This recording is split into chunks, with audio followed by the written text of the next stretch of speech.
여러분의 질문이 갈수록 수준이 높아져서 제가 이 수업 시간에 다 감당을 하지 못할 정도의 좋은 질문들이 많이 나오고 있어서 반갑습니다. 근데 아쉽게도 오늘은 여러 개를 소개를 못 드리고요. 또 여러분이 궁금증을 가지고 있는 문제들에 대해서 이 한 학기 동안의 또 하루 3시간, 한 주 3시간의 강의로는 소화할 수 없는 너무나 많은 내용들이 있어서 무척 안타깝게 생각을 합니다. 이번 학기에 다 소화하지 못하는 문제들은 다음 학기 강의에 좀 보완을 하도록 그렇게 하겠습니다. 우선 좋은 지적을 해준 학생들이 몇 있는데요. 우리 수업이 5시 45분까지 아니냐 이런 좋은 지적.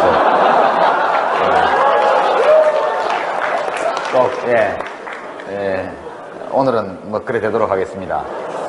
그리고 아까 제가 대우건설을 하나그룹이라고 그랬나봐요. 대우건설은 금호그룹이 인수를 했죠. 제가 아까 하나그룹이라고 얘기한 것 같아요. 생각하니까. 정홍욱 학생 좋은 지적 고맙습니다. 두 학생 질문을 좀 소개를 하겠습니다. 먼저 정치외교학과의 김재영 학생. 질문이 4개인데요. 제일 1번만, 첫 번째 것만 좀 해주시기 바랍니다. 그 다음에 고고인류학과의 장원휘 학생. 두 학생 앞으로 나와서 자기 질문을 좀 소개해 주시기 바랍니다. 제가요,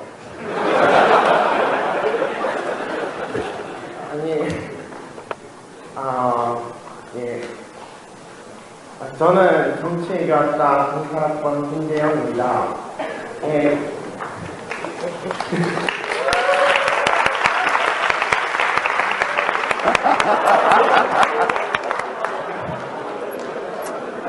제가 오늘 6시 약속이 있어가지고 5시 45분까지 맞춰달라고 했어요. 죄송해요.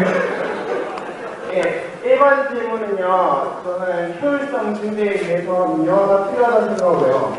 현재 이런것 정부가 추진하고 있는 민영화가 제대로 시행되지 못하고 있는 이유가 민영화의 관점이 너무 지나치게 강조된 것이 아닌가 싶습니다. 수도세가 5배 오른다는 뜬소문 같은 것 때문에 민영화의 관점이 부각된 것이 아닐까. 그리고 실제로 민영화가 일어난다면 공기업이 운영하는 것들이 이렇게 비용이 많이 오를까 이런 것이 궁금합니다.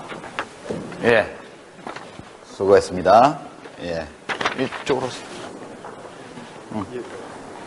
안녕하십니까. 고고역과 공인학번 장원입니다.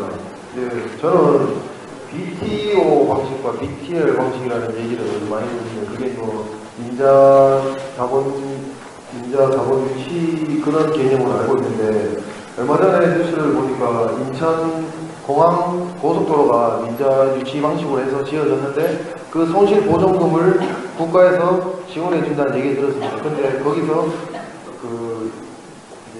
물동량을, 예측량을 잘못 예측한 탓인지 그 손실액이 어마어마하다고 얘기를 들었는데, 대구의 범안로 같은 경우에도 그런 식으로 해서 이제 계약을 한 걸로 알고 있습니다. 근데 그런 방식을 왜 하는지, 그런 경우는 도로공사라든지 그런 쪽에서 수행을 하면서 장기적으로 봤을 때는 그게 더 도움이 된다고 생각하는데, 정부에서는 왜 민자 방식을 유치해가지고 그런 손실을 보전해주는 그런 또 국민의 혈세를 제공하는데 그렇게 하는 게 왜 그런지 그게 궁금해서 질문을 드립니다. 수고했습니다. 열받죠, 그죠? 열받아서 질문을 하신 것 같은데, 아까 공기업이 이제 처음에 생겼고 존재하는 한 4가지 정도의 이유를 봤습니다. 하나 빠졌죠. 너무 당연한 거. 자연독점 분야, 물론 아까 첫 번째 이유와 관련이 됩니다만은, 자연독점 분야에 대한 것은 이제 얘기를 안 했습니다. 철도, 통신, 아까 말한 우체국, 상하수도, 이런 것들이 다 어떻게 보면 자연독점 산업이라고 말할 수 있습니다. 공항은 역시 자연독점으로 볼 수 있습니다. 이 자연독점은 여러 차례 설명한 것처럼 생산량이, 그러니까 재화와 용역 서비스의 생산량이 늘어날수록 평균 생산비가 떨어지는 그런 경우에 자연 독점이 나타난다고 그랬습니다. 그러니까 생산량을 늘리면 늘릴수록 단가가 내려가기 때문에 둘 이상의 공급자가 있을 때 끝까지 경쟁을 하다 보면 어느 하나가 이기게 되고 종국적으로 하나의 기업만이 남게 된다. 주로 망이 필요한 산업입니다. 그러니까 철도, 통신선, 철로, 그 다음에 우체국 같은 경우에 이동 경로, 이런 것들이 전부 그 자연 독점을 부르는 그런 평균 생산비의 이 하락을 부르는 그런 산업의 특징입니다. 그런 부분들은 다 국영기업이 조직되어 있었죠. 한국통신 경우에 달라진 것은 기술적 변화 때문에 그렇습니다. 그러니까 기술이 변화하면 과거에는 그와 같은 조건에 있었지만 이제 그게 통용 안 되는 경우가 있죠. 그러니까 통신 같은 경우에 다양한 그런 기술 발전 때문에 망을 유지하는 것과 그 망을 활용한 서비스를 제공하는 것 사이에 구분이 가능해진 거죠. 그래서 이제 민영화를 한 것이고요. 또 택배, 우편 배달 이런 경우에도 DHL 같이 신속 배달 같은 것은 일반적인 우편 배달과는 좀 다릅니다. 다른 특징을 갖고 있기 때문에 민간에서 기업들이 생겨나서 그래서 이제 이 국가 공기업하고 경쟁하는 관계에 놓이게 됐습니다. 질문해 보니까 마사회를 왜 국가가 하냐, 로또 얘기도 나오고요. 로또도 왜 국가가 하느냐 그런 얘기 나오고, 마사회도 왜 그 국가가 하느냐. 이제 경마장 같은 것은 이제 인위적 희소제화에 해당합니다. 경마. 그러니까 국가가 꼭 허가를 해줘야만 낼 수 있거든요. 사행산업이라고 그래서 국가 통제가 심하기 때문에 국가가 누구에게 줄 것이냐, 누구에게 줘도 다 특혜 논란이 있게 마련입니다. 그래서 어쩔 수 없이 국가가 한 경우라고 말할 수 있죠. 상하수도 같은 경우도 다 자연독점과 관련되는 분야입니다. 지금 망산업은 제외한다 그렇게 정부에서 발표를 했죠. 망산업이라는 것은 자연독점이 생길 수밖에 없는 산업이고, 민간의 독점 기업을 허용하고 국가가 간접적으로 관리하는 방식과 국가가 직접 하는 방식 사이에서 국가가 직접 하는 것을 지금까지 택해왔고, 이것을 민간 독점 기업으로 바꿔놓는다고 해가지고 무엇이 좋아질 것인가, 이런 논란들이 이제 생기는 거죠. 그래서 물산업 민영화라든가, 또는 철도를 완전 민영화한다든가, 전기, 특히 이제 배전, 송전, 이런 것들은 고압선이라는 망과 관련되어 있죠. 그래서 이런 것들을 민영화할 경우에 이것이 민간 독점 기업으로 가게 되고, 민간 독점 기업으로 가게 되면 결국 민간 기업의 이 활동 목표는 이윤을 최대화하는 거기 때문에 생산 비용을 감안해서 적정한 값을 받는 것이 아니라 수요의 여러 가지 현황을 점검해서 자기들이 이윤을 최대화할 수 있는 시점까지 가격을 인상할 거다. 이런 경험적으로 우리가 충분히 추론할 수 있는 그런 우려를 바탕으로 민영화 반대론이 나와 있습니다. 반면 민영화 추진론이라는 것은 망할 수도 없고 망하지도 않는 그런 공기업으로 있어서 도덕적 해이가 심각하고 내부 낭비가 심하다. 이런 이제 논리가 민영화 논리로 이렇게 되어 있습니다. 아까 우리가 보던 문서들을 마지막으로 잠깐 더 살펴보겠습니다. 이거 좀 치워주세요. 다음 페이지로 넘겨보시죠. 자, 이건 이제 전부, 이건 이제 상당 부분 이데올로기적인 겁니다. 작은 정부 큰 시장으로 전환한다. 정부를 작게 하려면 공기업을 민영화하자, 이런 얘기입니다. 그 이상의 다른 정보는 담고 있지 않습니다. 두 번째, 국민 편익 증대. KT 민영화라는 것은 잘 된 거죠. 근데 이것은 통신산업의 기술 변화 때문에 가능했던 일이고, 대한민국만큼 인터넷 접속이나 혹은 전화 신청을 할 때 전화 걸고 한 2시간 지나면 바로 나와서 깔아주는 나라는 전 세계 어디에도 없습니다. 무지무지하게 신속하게 깔아주는데, 아직도 열흘 이상 기다려야 되는 나라들이 유럽에는 많이 있습니다. 자, 이제 이렇게 이거는 적절한 사례는 아니고요. 이것은 이제 기술적으로 민간의 경쟁이 가능한 산업이 되었다면 어느 분야나 다 할 수 있습니다. 이것보다는 더 쉬운 민영화 예가 그 KTNG, 지난번에도 한번, KTNG 담배인삼공사, 그 전에 전매청, 과거에는 그 전매청이었습니다. 국가기관이었고, 담배인삼공사로 갔다가 지금 완전 민영화돼서 KTNG. 예, 그게 전에 제가 뭐 타박 진생 이런 말 했다가 그게 아니고, 예, 뭐 좀 고상한 이름이라고 그러던데요, KTNG가. 이런 것들은 다분히 추상적이고 적절치 않은 이런 겁니다. 그리고 공공기관에 대한 정부 지원 절감, 이것도 시간이 없어서 그런데 잘 따져보면 아까 시장형, 준시장형으로 되어 있어서 예산의 대부분을 차지하고 있던 그런 공기업들은 정부 예산이 지원되는 게 거의 없습니다, 실제로. 그리고 정부 예산이 전적으로 들어가는 것은 아래쪽에 배치되어 있던 아까 표에서 그런 공공기관에 돈이 많이 들어가는 거죠. 그 다음에 사회적 비용 최소화.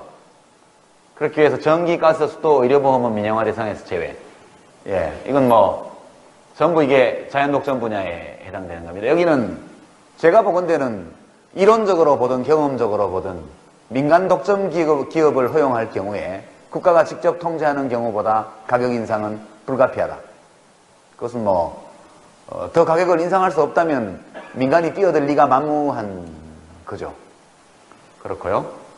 뭐 고용승계 이거는 이제 뭐 노조에서 반대할까봐 이렇게 하는 거. 다음. 예, 그 다음에 이제 혁신도시는 차질 없이 추진한다 이렇게 되어 있는데 차질이 이미 와 있죠. 예, 차질이 이미 와 있습니다. 토지 분양 같은 것이 다 올스톱되어 있는 상황이고, 원래 계획대로라면 지금쯤 발주가 전부 토목건설공사 발주가 다 나가야 되는 시점인데 발주가 하나도 안 나가고 있죠. 이것은 뭐 차질이 이미 왔습니다. 이건 장차 아마 굉장히 큰 그 수도권과 이제 비수도권 사이에 정치적 갈등을 불러올 수 있는 그런 문제라고 보고요.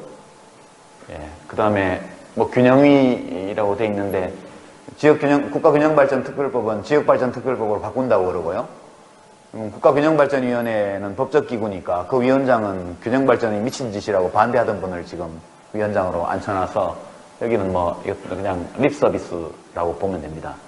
여기가 이제 좀 기관별 특성에 맞는 선진화 방안을 투명하게 추진한다. 공개 토론회 뭐 이런 거 하겠다고 그러는데 아직은 한 건도 토론회가 이루어진 것이 없습니다. 앞으로 이루어지겠죠.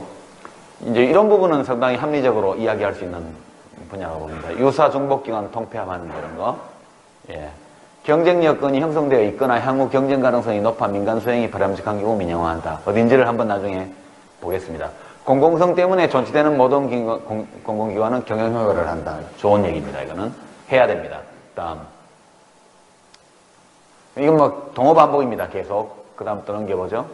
자, 그 전에 조금만 위에 08년 하반기부터 매각 절차에 착수한다는데 이거 되게 주식을 파는 거거든요. 물 건너갔죠?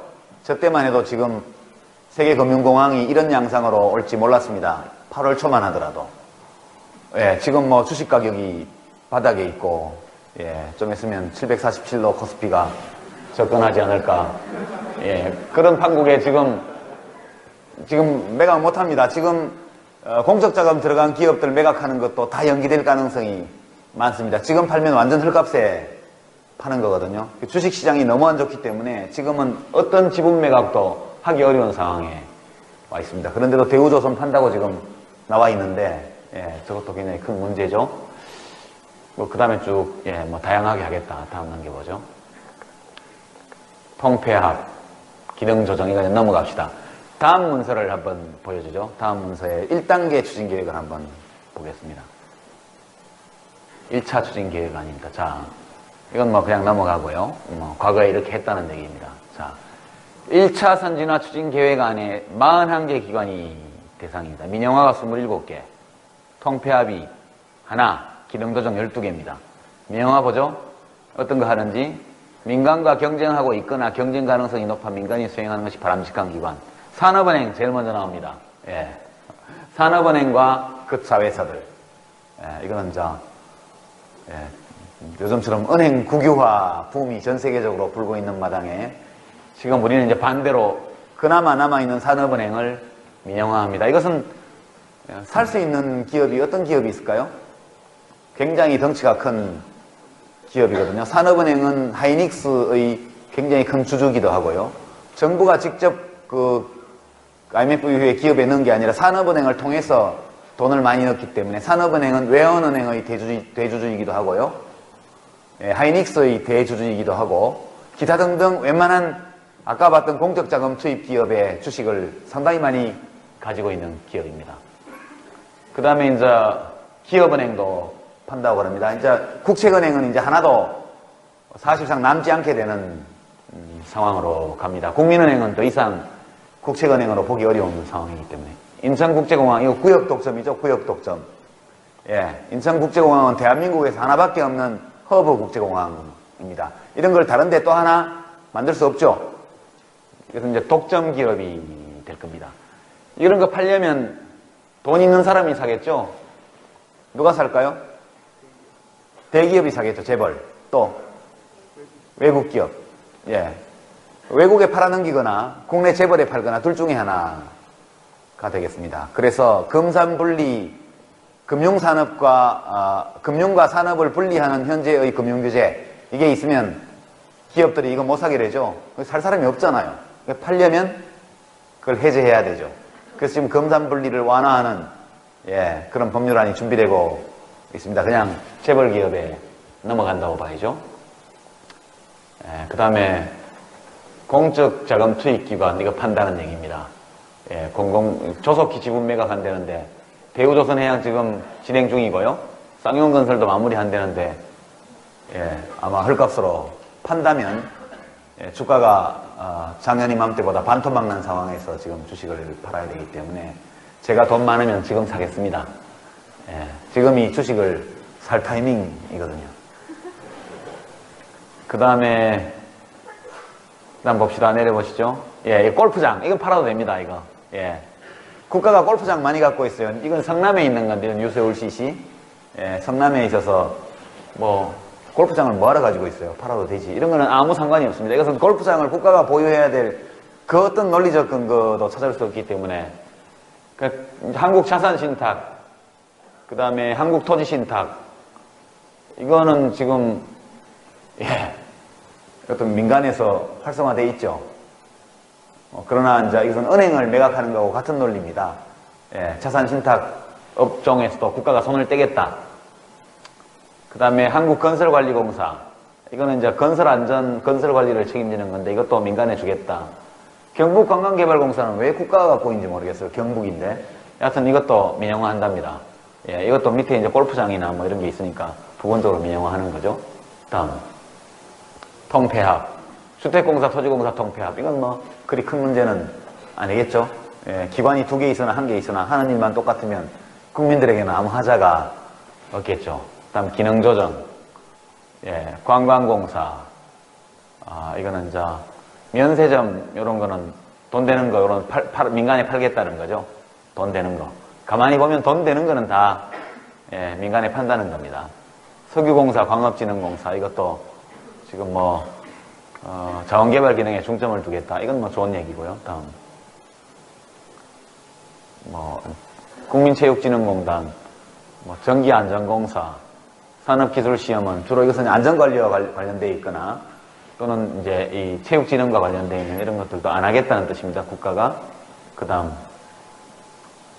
예, 이거는 이제 국민연금공단, 건강보험공단, 근로복지공단에서 요런 보험료 걷는 게 다 똑같은 일인데 이제 각각 따로따로 하고 있어서 그걸 지난 정부 때는 국세청 산하에다가 징수공단을 만들어서 전부 다 합쳐라 이렇게 했는데 이건 이제 지금 정부 들어서 징수공단을 만들지 않고 국민건강보험공단에서 전부 다 해라. 이렇게 이건 이렇게 하나 저렇게 하나 예, 큰 차이는 없는 것으로 생각이 되고요. 이런 것들도 사소한 문제라고 봅니다. 다음. 추진 일정을 한번 볼까요? 예. 예, 이렇게 나왔고, 이렇게 되어 있습니다. 연말까지 몇 개 한다는 겁니다. 다음 넘겨보시죠. 자, 이 정도 봅시다. 여러분, 이 보고서에서 보시면, 이제 되게, 공기업 민영화라는 문제가 그동안에 어떻게 다뤄졌냐, 배경. 그죠? 왜 필요한가, 또는 이제 어떤 원칙으로 추진할 것인가라는, 그런 이론적인, 또는 원칙적인 그런 정부의 입장, 그리고 이제 현행 공기업과 공공기관의 현황과 문제점 예, 그러고 나서 이제 추진 일정과 계획, 이 순서로 나와 있는데, 지금 1단계에서 보면은 핵심이 금융기관을 파는 겁니다. 금융기관을. 핵심은, 산업은행, 기업은행, 그런 등등을 비롯한 금융기관과 그 국제금융기관이 상당한 지분을 가지고 있는 공적자금 투입기관, 기업을 매각한다. 이게 지금 핵심 내용으로 나와 있고, 나머지는 거의 없죠. 1단계에서는. 그래서 이제 언론에서는 물 건너갔다. 이렇게 또 얘기를 합니다. 지금 나와 있는 1단계까지의 계획을 보면 거의 민영화 계획, 민영화라고 말하기 어려운 내용들입니다. 가장 두드러진 특징은 금융 부문에서 국가 개입을 거의 없애겠다. 다 민간에 맡기겠다. 이거 한 가지가 핵심적인 내용으로 지금 나와 있습니다. 이제 이게 앞으로 상당한 논쟁을 유발하게 되겠죠. 특히 지금처럼 미국과 유럽이 전체적으로 금융에 대해서 국가의 개입과 또는 국유화, 국영화 이런 흐름을 굉장히 가속화시키고 있는 시점에서 이것이 필요한가? 실제로 이것으로 생길 수 있는 국가적 이익이 있는가? 국민의 이익이 있는가? 이 점에 대해서는 지금부터 그냥 논쟁의 시작이다. 그렇게 볼 수 있겠습니다. 전체적으로 이제 공기업 민영화에 대한 것들을 정리하면요. 그 의미와 문제점이랄까? 이런 점으로 정리해 볼 때 몇 가지 정도의 생각해 봐야 될 쟁점이 있습니다. 그러니까 공기업 민영화를 볼 때는 소위 괴담 수준의 여러 가지 얘기들을 여러분들이 질문지에 적어 주셨는데 지나친 공포감을 가질 필요도 없고 또 민영화를 하면 무조건 좋을 것이라고 예단할 이유도 없습니다. 이것은 공기업, 공공기관이 생기게 된 또는 활동하게 된 존재 근거와 이유 이런 것들이 해소되었는가를 따져보면 될 문제입니다. 또는 해소되지 않았다 하더라도 민영화를 함으로써 얻게 될 이익이 그렇지 않은 경우보다 확실히 뚜렷이 이익이 있는가 이 문제를 따져봐야겠죠. 그러니까 이익이 확실치 않으면 안 하는 것이 낫겠죠. 확실한 이익이 있는 곳에서는 해야 되겠습니다. 그러니까 이익이 있느냐는 이론적으로 검증해야 되고 실정적으로 다른 사례들을 찾아봐야겠죠. 그래서 우선 첫 번째는 민영화 이익이 확실한가? 민영화 이익이 확실한가? 그걸 따져야 됩니다.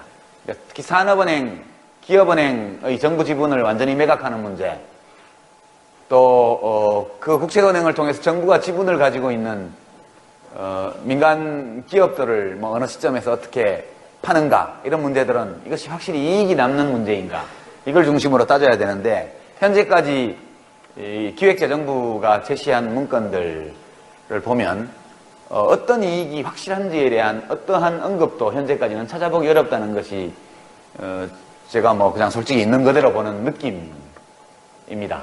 그러니까 어떤 이익이 있는가를 확실히 밝혀야 그 다음부터 진지한 민영화에 대한 논의가 시작될 수 있다. 만약 민영화가 어떤 이익을 구체적으로 가져오는지에 대한 확실한 근거 제시가 없이 논란을 벌이게 되면 이것은 굉장히 이데올로기적이고 이념적인 싸움으로 갈 것이다. 만약 작은 정부 큰 시장이 좋다 이런 이념적인 이유로 민영화를 밀어붙인다면 그것은 아마 상당한 정도의 장애와 저항에 직면하게 될 우려가 크다 이렇게 봅니다. 두 번째는 누가 살 것인가 라는 문제입니다. 뭐 돈을 남기면서 팔 수 있다 하더라도 과연 누가 살 것인가? 그래서 만약 이것이 살 사람이 외국 투기자본,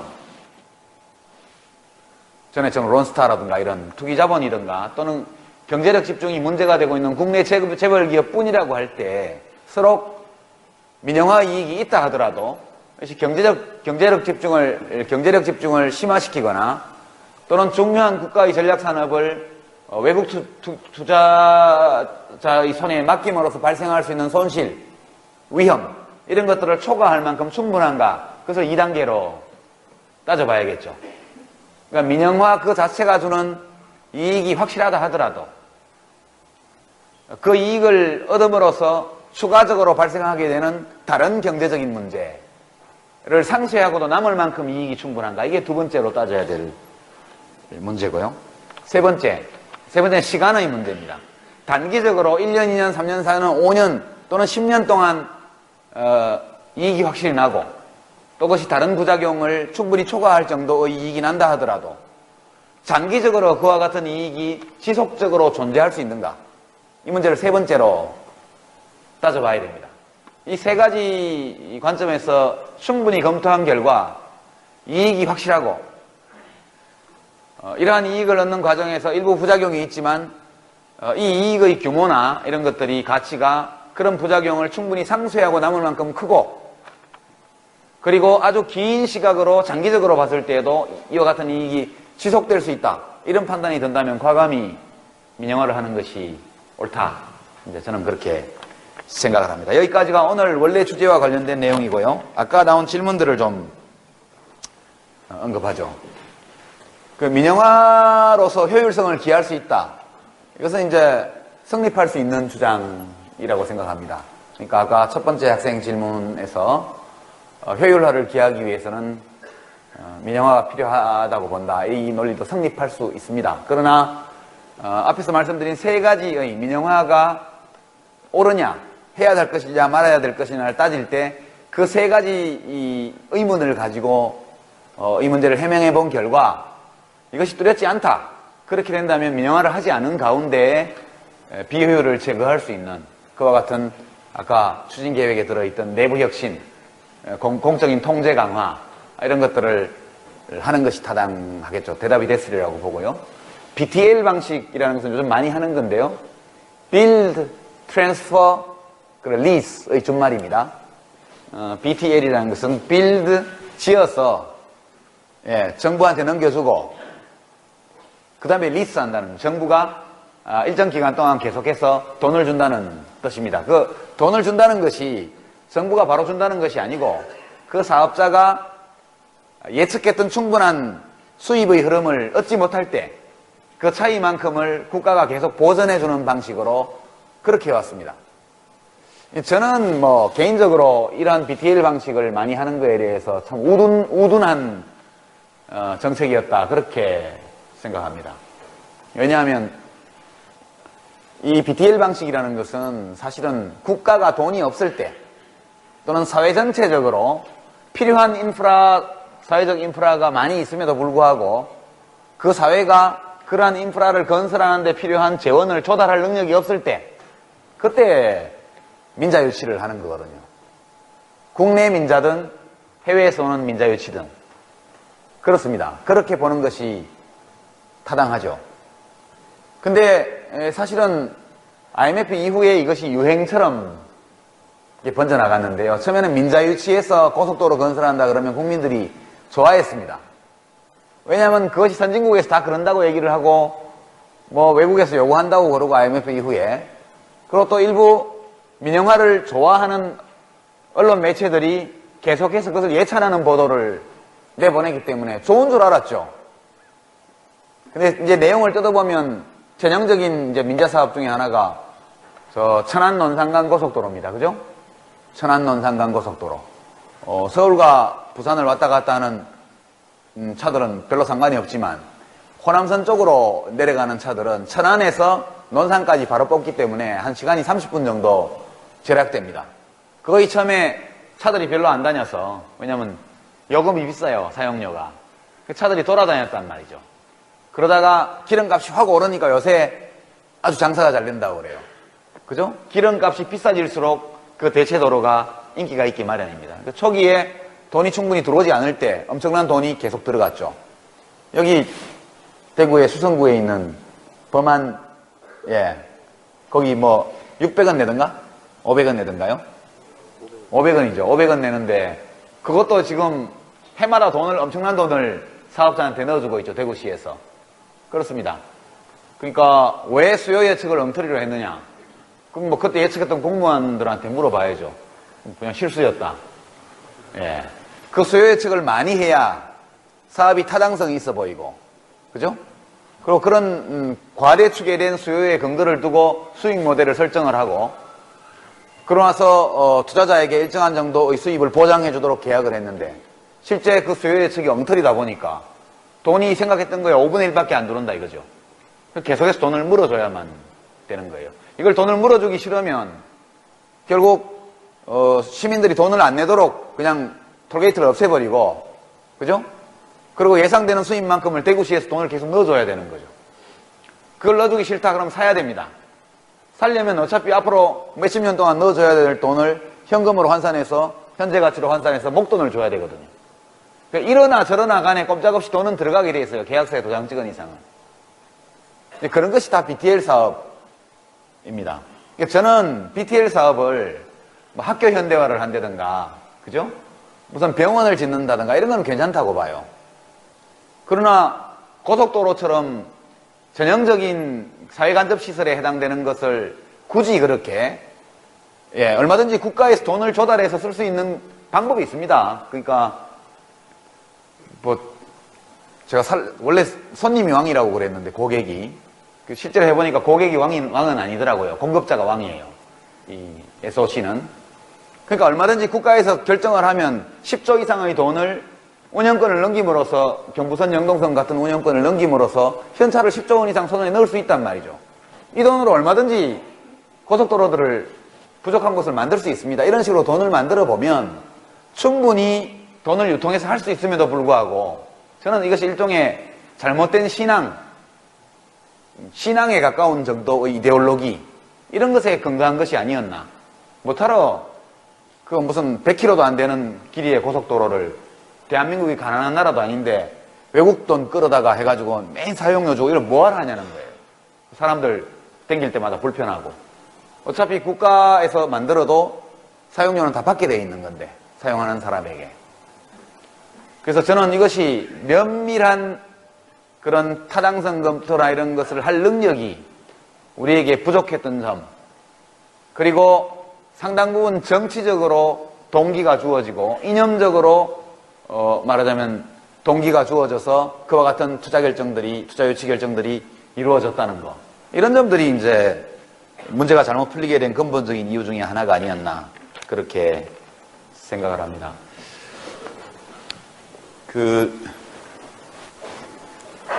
큰 시장 작은 정부론이라는 것이 결국은 모든 이 BTL을 포함해서 외자 유치, 무슨 공기업 민영화, 공공기관 민영화, 이런 정책의 토대가 되는 이념입니다. 이념이고,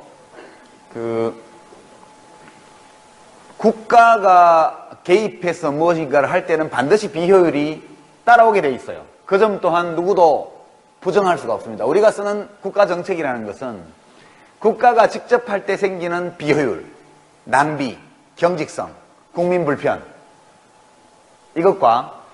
이것을 민간에 맡겼을 때 발생할 수 있는 손실, 위험, 또는 불이익, 국민의 불편, 이것 사이에서 적절한 균형을 잡는 것이 사실 국가가 할 수 있는 일의 거의 전부입니다.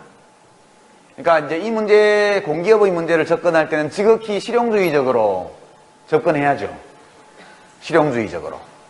그러니까 구체적인 근거, 실제적인 논거를 가지고 따져서 필요하면 하고, 또 그것이 바람직하지 않으면 하지 않으면 되는 문제라고 저는 생각을 합니다. 근데 지금 불행하게도 이 공기업 민영화 문제를 다분히 이데올로기적으로 다루는 분위기가 만연해 있습니다. 추진하는 정부에서는 어떤 구체적인 논거도 저 지금 대통령에게 보고하고 정부에서 부처 간 협의해서 확정해가지고 국민들 앞에 발표한 내용인데, 아무런 실질적인 내용이 없는 추진 계획을 지금 발표를 하고 밀어붙이고 있습니다. 반대하는 쪽에서는 이루 말할 수 없는 괴담을 유포하고 있는 게 사실이죠. 국민의 공포감을 자극하는 지극히 근거가 박약한 괴담을 유포하고 있는 것이 사실이라고 저는 생각합니다. 양쪽 모두가 매우 비이성적이고 이념적이고 자기 이데올로기에 편향된 주장들을 그냥 하고 있는 것이죠.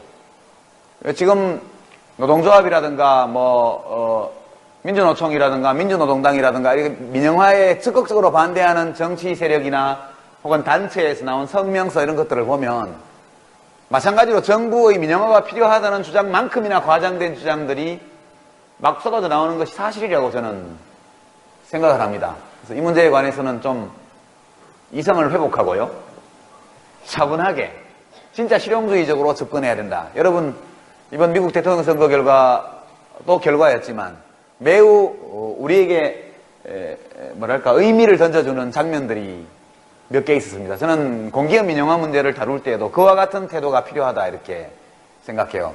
제가 미국 대선을 보면서 받았던 감동적인 장면 넘버 원, 그것은 이제 패배한 후보 맥케인에 관한 것입니다. 미국 보수는 한국 보수하고 격이 다르다, 그런 느낌을 받습니다. 근데 맥케인 후보가 선거유세를 할 때 어떤 중년 여성이 오바마는 미국인이 아니에요, 그 사람은 아랍인이에요, 이렇게 외칩니다. 여러분 유튜브에서 혹시 그 동영상을 보신 분들도 있을 텐데요. 제가 영어가 짧아서 다는 못 알아듣지만 대충 알아들은 걸로는 부인, 그렇지 않습니다. 오바마 후보는 나와 똑같이 품격 있는 미국인입니다, 이렇게 이야기하죠, 맥케인이. 우리나라 대통령 선거에서 빨갱이다 이렇게 욕을 하면 그러면 이제 되게 보수 후보들이 모른 척 하거나 씩 웃거나 맞아요 부추기거나 그렇게 해왔잖아요. 그죠? 옛날 김대중 후보가 빨갱이다 이런 선동을 할 때 김영삼 후보가 그 김대중 씨 사상은 내가 보증해요, 그렇게 한마디 해줬으면 얼마나 그 본인이 올라갔겠어요. 그리고 패배를 인정하는 연설을 할 때에도 지지자 자기가 축하 전화를 했다, 우리가 먼 길을 왔고 오늘 그게 끝났다, 뭐 이런 얘기를 할 때 지지자들이 야유를 막 시작하죠. 이렇게 여러분 뉴스에서 이렇게 하는 장면 보셨죠? 야유를 그만두라는 사인입니다. 그렇게 하면서 오바마 후보가 미국 국민을 희망으로 결속하게 만들었고 그 능력에 대해서 경의를 표한다, 이렇게 이야기를 합니다. 매우 감동적인 장면이죠. 그것이 바로 지성적인 모습이거든요. 그러니까 상대방을 인정하는 겁니다. 공기업 민영화를 추진하는 사람들은 반대하는 사람들의 말에 귀를 기울여야 돼요. 저 사람들이 오로지 자기의 이익 때문에 저렇게 우기는 것이다 라고 생각하기 이전에 저 사람들도 나름대로 공기업 민영화 문제에 대해서 국민의 입장에서, 국가의 입장에서 생각하면서 주장하는 것일 거다, 이런 전제를 두고 그것을 들어줘야 됩니다. 틀린다 하더라도, 틀린 주장이라 하더라도. 마찬가지로 민영화를 추진하는 사람, 반대하는 사람들의 입장에서도 정부가 고의적으로 국민이 피해를 볼 것임을 뻔히 알면서 일부러 그러는 것은 아니다. 이걸 추진하는 분들, 정부 대통령과 혹은 뭐 장관과 이런 사람들도 비록 그것이 근거가 박약하고 잘못된 논리에 기초를 두고 있다 하더라도 그 나름대로는 이렇게 하는 것이 국가를 위해서, 국민을 위해서 좋다고 생각하기 때문에 하는 거거든요. 저 공기업을 사들이게 될 어떤 재벌 기업한테 뒷돈 받고 저렇게 한다, 이렇게 해서는 안 된다는 얘기죠. 그래서 그 점이 제가 미국 대통령 선거를 보면서 매우 놀랍게 미국이라는 나라를 다시 보게 된 하나의 계기가 됐습니다. 두 번째는 오바마 당선자의 태도인데요. 승자는 모름지기, 이렇게 해야 된다는 거죠. 강자와 승자는 다릅니다. 진정한 승리자라는 것은 포용할 줄 알 때에만 진정한 승리자가 될 수 있어요. 오바마 후보 당선자의 당선 연설에서 그 어느 누구도 비난하는 말이 단 한마디도 없었습니다. 미국을 분열시키려고 하는 사람에 대한 간단한 비판 이외에는 그 어떤 다른 정치 세력 반대자에 대한 비난, 공격, 그것이 미국 국내외를 막론하고 없었거든요. 모름지기 정권을 맡고 있는 정치 세력, 선거에서 이겨서 국민으로부터 권력을 위임받은 정치 세력과 지도자의 마인드가 어떠해야 되느냐, 그와 같은 자세로 이 모든 문제를 처리해 나간다면 매우 조용하고 침착하고 이성적으로 논의하면서 이런 문제들을 해결할 수 있을 것이다. 이것이 두 번째 제가 오바마 후보의 당선 연설에서 받은 느낌이고요. 세 번째는 이제 역시 또 오바마와 관련이 되어 있는데, 이것도 뉴스 화면에서 제가 본 겁니다만, 전화 통화를 합니다, 핸드폰으로. 그러니까 선생님 연봉이 얼마나 되시죠? 35,000불. 35,000불이면 지금 환율로 한 5천만 원 정도 되나요? 미국에서 언더 미들 클래스 정도에 해당되는 사람이죠. 아, 선생님 35,000불이면 세금을 얼마 정도 이렇게 감세가 될 겁니다, 소득세가. 이렇게 얘기를 합니다, 대통령 후보가. 그러니까 어떤 경제정책적 쟁점에 임하는 그 정당과 정치 세력과 정치 지도자와 국민들의 구체성과 성숙도, 이 점이 굉장히 큰 차이가 있어요. 그러니까 큰 정부냐 작은 정부냐 이런 논란이 아니에요. 그 내용을 들여다보면 상위 5%에 대해서는 증세하고 나머지는 감세한다는 아주 구체적인 경계선, 액수, 이것까지 전부 다 예측 모델이 다 나와 있습니다. 사람들이 되게 그와 같이 구체적인 어떤 정책, 새로운 정책의 구체적인 근거, 그 정책이 실행되었을 때의 손익계산서, 개별적인 것, 사회적인 것, 이런 바탕 위에서 감세 문제를 논한다는 것이죠. 또는 증세 문제를. 이게 하물며 선거운동에서조차 그렇게 구체적으로 정책 문제에 대해서 임하는 데 반해서 우리는 중요선거가 다 끝나고 앞으로 1년 반 동안은 아무 선거도 없어요. 1년 8개월 동안. 지난번 총선이 끝나고부터 2년 2개월 동안은 그 어떤 전국 단위의 선거도 없는 시점에 우리가 지금 있지 않습니까? 근데 여러분 심야 토론, 100분 토론 나와가지고 사람들이 논쟁하는 것을 보면 그 어떤 정책의 구체적인 내용도 없이 논쟁하고 있어요. 그러니까 맨날 감정 싸움이 되고 대통령 인격 비하 뭐 이렇게 되는 거 아닙니까? 한쪽에서는 대통령의 인생관, 정치관, 도덕, 철학 이런 추상적인 문제를 놓고 정부를 공격하고 다른 한편에서는 뭐 지난 정권 탓이다, 뭐 세계 경제가 나쁘다 이런 추상적인 역시 이유를 대고 반론하고 이런 식으로 정책에 대한 논의가 이루어져서는 우리나라가 정책적으로 발전할 가능성이 거의 없다 그렇게 보는 것이죠. 그래서 여러분이 이 문제에 관해서는 이 경북대학교에서도 다른 교수님들이 경제학과에서 다루는 분들이 아마 계실 거예요. 제가 다 뒤져보지는 않았지만. 근데 공기업 민영화 문제에 관심이 많다. 그럼 여러분이 다음 학기에 좀 더 공부를 하시고, 그죠? 예, 그렇게 하는 방향으로 해서 좀 더 우리들의 그 인식의 지평을 넓혀나가는 쪽으로, 그렇게 했으면 좋겠습니다. 제가, 여러분들이 리포트를 아직, 제대로 보진 않았어요. 우리 조교 선생님들이 지금 1차 분류를 하고 있는데, 제가 다 읽어볼 겁니다. 읽어볼 건데, 여러분들이 질문지를 받으면서 제가 매주 조금씩 놀라요. 여러분들이 매우 구체적으로, 문제의식을 질문지를 통해서 표출하기도 하고, 예, 그 질문지 숫자가 많아지기도 하고, 또 리포트도 일부 제가 이렇게 본 바로는 매우 꼼꼼하게 이렇게 작성한 학생들이 많이 있고요. 유감스럽게도 똑같은 것을 두 사람 이상 낸 경우도 예, 꽤 있습니다. 그 점이 굉장히 안타까운데 이미 경고를 했는데 그 경고를 못 들으셨는지 뭐 그런 점이 아직 부족한 점이 있긴 합니다만 전체적으로 이제 만족스럽게 저는 지금까지 했습니다. 이제 다음 주에 세금 문제에 대해서 하고 그 다음에 이제 참고 자료가 하나도 제시되지 않은 정치적 의사결정에 관한 거를 하고 그 다음 나머지 두 번은 보너스로 하기로 했습니다. 그래서 모쪼록 여러분이 모르겠습니다. 저도 강의를 해나가면서 이 강의가 제 자신에게 도움되는 것은 분명한데 여러분들과 함께 강의하면서 많은 것들을 새로 들여다보고 또 어떻게 전달하면 될까 새로 고민하고 이 과정에서 저는 많은 이익을 보는 것 같아요. 그러나 우리 강의를 들으시는 학생 여러분이 얼마만큼의 그런 어떤 소득을 얻는지에 대해서 제가 확신이 없는데 그래도 여러분에게 많은 도움이 되기를 바라고 남은 기간 동안 또 지금까지처럼 집중해서 우리 강의를 해나갔으면 좋겠습니다. 오늘은 42분에 끝내겠습니다. 수고하셨습니다.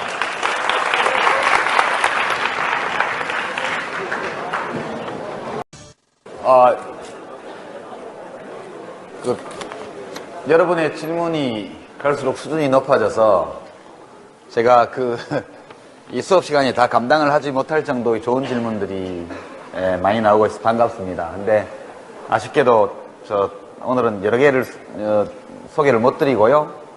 또 여러분이 궁금증을 가지고 있는 문제들에 대해서 이 한 학기 동안의 또 하루 3시간, 한 주 3시간의 강의로는 소화할 수 없는 너무나 많은 내용들이 있어서 무척 안타깝게 생각을 합니다. 이번 학기에 다 소화하지 못하는 문제들은 다음 학기 강의에 좀 보완을 하도록 그렇게 하겠습니다. 우선 그 좋은 지적을 해준 학생들이 몇 있는데요. 우리 수업이 다시 45분까지 아니냐 이런 좋은 지적. 꼭 오늘은 뭐 그래 되도록 하겠습니다. 그리고 아까 제가 대우건설을 하나그룹이라고 그랬나봐요. 대우건설은 금호그룹이 인수를 했죠. 제가 아까 하나그룹이라고 얘기한 것 같아요. 생각하니까. 예, 정홍욱 학생 좋은 지적 고맙습니다. 두 학생 질문을 좀 소개를 하겠습니다. 먼저 정치외교학과의 김재영 학생. 예, 질문이 4개인데요. 제일 1번만, 예, 첫 번째 것만 좀 해주시기 바랍니다. 그 다음에 고고인류학과의 장원휘 학생. 예, 두 학생 앞으로 나와서 자기 질문을 좀 소개해 주시기 바랍니다. 제가요. 아니, 예. 저는 정치외교학과 공사학번 김재영입니다. 예.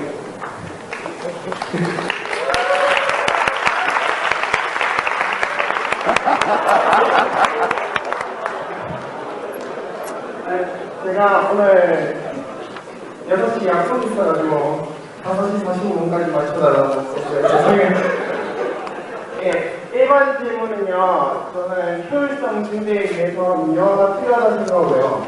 현재 현법 정부가 추진하고 있는 민영화가 제대로 시행되지 못하고 있는 이유가 민영화의 관점이 너무 지나치게 강조된 것이 아닌가 싶습니다. 수도세가 5배 오른다는 뜬소문 같은 것 때문에 민영화의 관점이 부각된 것이 아닐까. 그리고 실제로 민영화가 일어난다면 공기업이 운영하는 것인지 이렇게 비용이 많이 오를까 이런 것이 궁금합니다.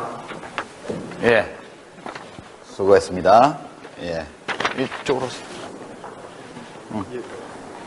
네, 안녕하십니까. 고고학과 공인학번 장원입니다. 네, 저는 BTO 방식과 BTL 방식이라는 얘기를 많이 듣는데 그게 뭐 민자 자본 유치 그런 개념을 알고 있는데 얼마 전에 뉴스를 보니까 인천 공항 고속도로가 민자 유치 방식으로 해서 지어졌는데 그 손실 보전금을 국가에서 지원해 준다는 얘기 들었습니다. 근데 거기서 경마장 같은 것은 이제 인위적 희소재화에 해당합니다. 경마. 그러니까 국가가 꼭 허가를 해줘야만 낼 수 있거든요. 사행산업이라고 해서 국가 통제가 심하기 때문에 국가가 누구에게 줄 것이냐, 누구에게 줘도 다 특혜 논란이 있게 마련입니다. 그래서 어쩔 수 없이 국가가 한 경우라고 말할 수 있죠. 상하수도 같은 경우도 다 자연독점과 관련되는 분야입니다. 지금 망산업은 제외한다 그렇게 정부에서 발표를 했죠. 망산업이라는 것은 자연독점이 생길 수밖에 없는 산업이고 민간의 독점 기업을 허용하고 국가가 간접적으로 관리하는 방식과 국가가 직접 하는 방식 사이에서 국가가 직접 하는 것을 지금까지 택해왔고 이것을 민간 독점 기업으로 바꿔놓는다고 해가지고 무엇이 좋아질 것인가 이런 논란들이 이제 생기는 거죠. 그래서 물산업 민영화라든가 또는 뭐 철도를 완전 민영화한다든가 전기, 특히 이제 배전, 송전 이런 것들은 고압선이라는 망과 관련되어 있죠. 그래서 이런 것들을 민영화할 경우에 이것이 민간 독점 기업으로 가게 되고 민간 독점 기업으로 가게 되면 결국 민간 기업의 이 활동 목표는 이윤을 최대화하는 거기 때문에 생산 비용을 감안해서 적정한 값을 받는 것이 아니라 수요의 여러 가지 현황을 점검해서 자기들이 이윤을 최대화할 수 있는 시점까지 가격을 인상할 거다. 이런 경험적으로 우리가 충분히 추론할 수 있는 그런 우려를 바탕으로 민영화 반대론이 나와 있습니다. 반면 민영화 추진론이라는 것은 망할 수도 없고 망하지도 않는 그런 공기업으로 있어서 도덕적 해이가 심각하고 내부 낭비가 심하다. 이런 이제 논리가 민영화 논리로 이렇게 되어 있습니다. 이거 아까 우리가 보던 문서들을 마지막으로 잠깐 더 살펴보겠습니다. 이거 좀 치워주세요. 다음 페이지로 넘겨보시죠.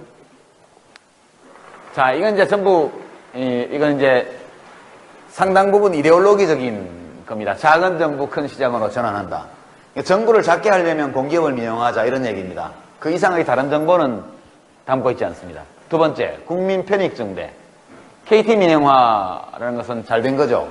근데 이것은 통신산업의 기술 변화 때문에 가능했던 일이고 대한민국만큼 인터넷 접속이나 혹은 전화 신청을 할 때 전화 걸고 한 2시간 지나면 바로 나와서 깔아주는 나라는 전 세계에 어디에도 없습니다. 무지무지하게 신속하게 깔아주는데 아직도 열흘 이상 기다려야 되는 나라들이 유럽에는 많이 있습니다. 자, 이제 뭐 이렇게 이거는 적절한 사례는 아니고요. 이것은 이제 기술적으로 민간의 경쟁이 가능한 산업이 되었다면 어느 분야나 다 할 수 있습니다.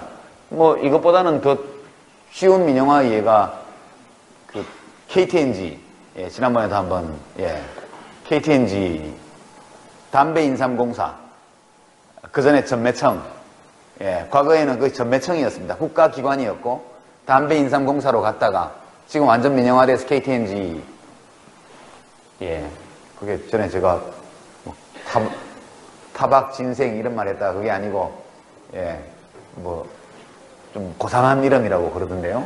KTNG가. 이런 것들은 다분히 추상적이고 적절치 않은 이런 겁니다. 그리고 공공기관에 대한 정부 지원 절감, 이것도 시간이 없어서 그런데 잘 따져보면 아까 시장형, 준시장형으로 되어 있어서 예산의 대부분을 차지하고 있던 그런 공기업들은 정부 예산이 지원되는 게 거의 없습니다. 실제로. 그리고 정부 예산이 전적으로 들어가는 것은 아래쪽에 배치되어 있던 아까 표에서 그런 공공기관에 돈이 많이 들어가는 거죠. 그 다음에 사회적 비용 최소화. 그렇게 해서 전기, 가스, 수도, 의료보험은 민영화 대상에서 제외. 예, 이건 뭐 전부 이게 자연독점 분야에 해당되는 겁니다. 여기는 제가 보건대는 이론적으로 보든 경험적으로 보든 민간 독점 기업을 허용할 경우에 국가가 직접 통제하는 경우보다 가격 인상은 불가피하다. 그것은 뭐 더 가격을 인상할 수 없다면 민간이 뛰어들 리가 만무한 거죠. 그렇고요. 뭐 고용승계 이거는 이제 뭐 노조에서 반대할까봐 이렇게 하는 거. 다음. 예, 그 다음에 이제 혁신도시는 차질 없이 추진한다 이렇게 되어 있는데 차질이 이미 와 있죠. 예, 차질이 이미 와 있습니다.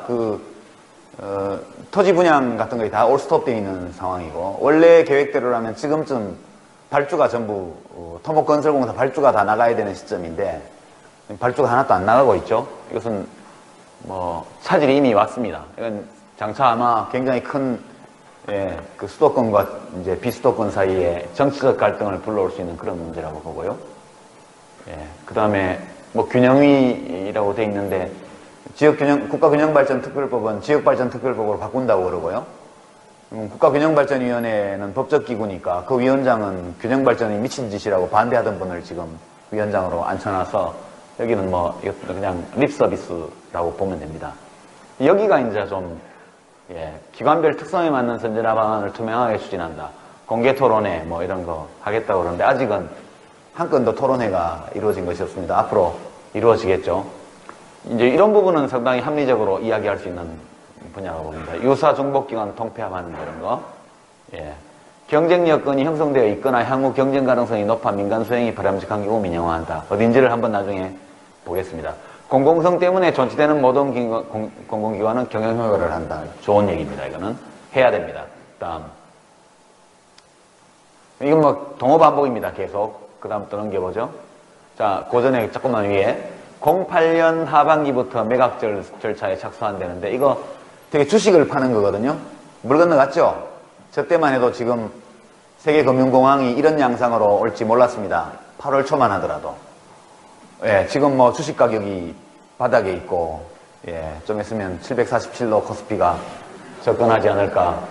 예, 그런 판국에 지금 매각 못 합니다. 지금 공적 자금 들어간 기업들 매각하는 것도 다 연기될 가능성이 많습니다. 지금 팔면 완전 헐값에 파는 거거든요. 주식 시장이 너무 안 좋기 때문에 지금은 어떤 지분 매각도 하기 어려운 상황에 와 있습니다. 그런데도 대우조선 판다고 지금 나와 있는데, 예, 저것도 굉장히 큰 문제죠.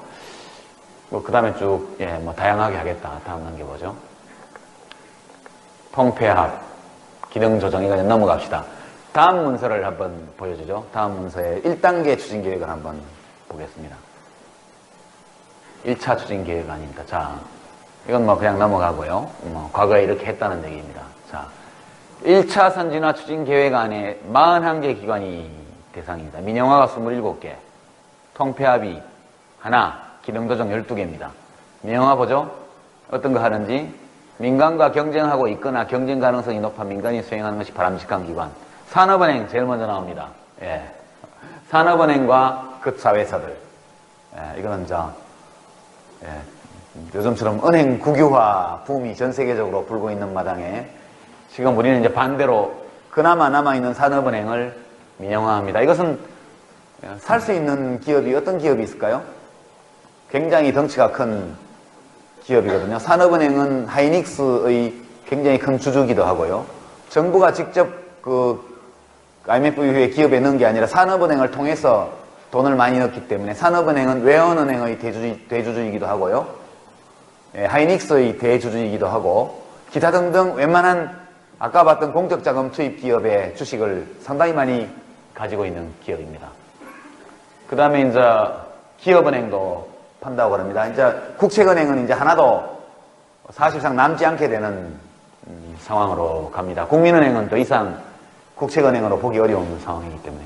인천국제공항, 이거 구역 독점이죠, 구역 독점. 예, 인천국제공항은 대한민국에서 하나밖에 없는 허브 국제공항입니다. 이런 걸 다른데 또 하나 만들 수 없죠. 그래서 이제 독점 기업이 될 겁니다. 이런 거 팔려면 돈 있는 사람이 사겠죠? 누가 살까요? 대기업이 사겠죠, 재벌. 또, 외국 기업. 예. 외국에 팔아넘기거나 국내 재벌에 팔거나 둘 중에 하나가 되겠습니다. 그래서 금산분리, 금융과 산업을 분리하는 현재의 금융규제, 이게 있으면 기업들이 이거 못 사게 되죠. 살 사람이 없잖아요. 팔려면 그걸 해제해야 되죠. 그래서 지금 금산분리를 완화하는 예, 그런 법률안이 준비되고 있습니다. 그냥 재벌 기업에 넘어간다고 봐야죠. 예, 그 다음에 공적 자금 투입 기관 이거 판다는 얘기입니다. 예, 조속히 지분 매각한다는데 대우조선해양 지금 진행 중이고요. 쌍용건설도 마무리 한다는데 예, 아마 헐값으로 판다면 예, 주가가 작년 이맘때보다 반토막 난 상황에서 지금 주식을 팔아야 돼요. 물동량을, 예측량을 잘못 예측한 탓인지 그 손실액이 어마어마하다고 얘기를 들었는데 대구의 범합로 같은 경우에도 그런 식으로 해서 이제 계약을 한 걸로 알고 있습니다.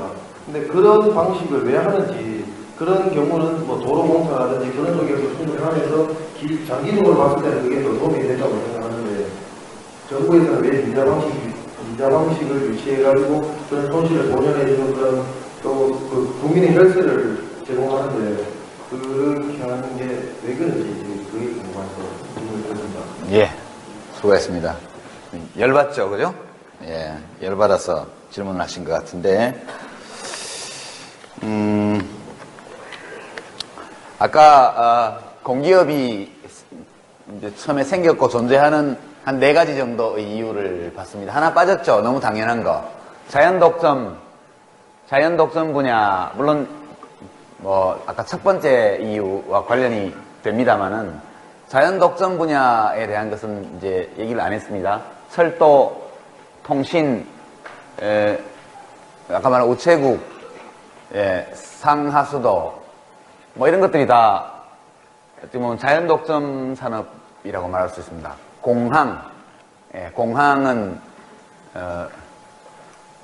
역시 자연독점으로 볼 수 있습니다. 이 자연독점은 여러 차례 설명한 것처럼 생산량이, 그러니까 재화와 용역 서비스의 생산량이 늘어날수록 평균 생산비가 떨어지는 그런 경우에 자연독점이 나타난다고 그랬습니다. 그러니까 생산량을 늘리면 늘릴수록 단가가 내려가기 때문에 둘 이상의 공급자가 있을 때 끝까지 경쟁을 하다 보면 어느 하나가 이기게 되고 종국적으로 하나의 기업만이 남게 된다. 주로 망이 필요한 산업입니다. 그러니까 철도, 통신선, 철로, 그 다음에 우체국 같은 경우에 이동 경로, 이런 것들이 전부 그 자연독점을 부르는 그런 평균 생산비의 이 하락을 부르는 그런 산업의 특징입니다.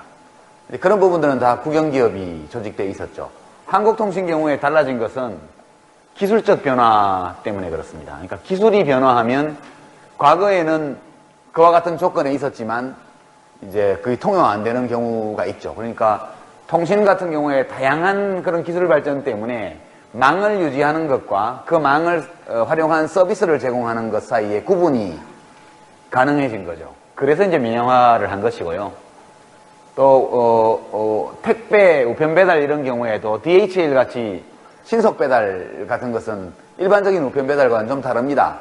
다른 특징을 갖고 있기 때문에 민간에서 기업들이 생겨나서 그래서 이제 이 국가 공기업하고 경쟁하는 관계에 놓이게 됐습니다. 질문해 보니까 마사회를 왜 국가가 하냐, 예, 로또 얘기도 나오고요.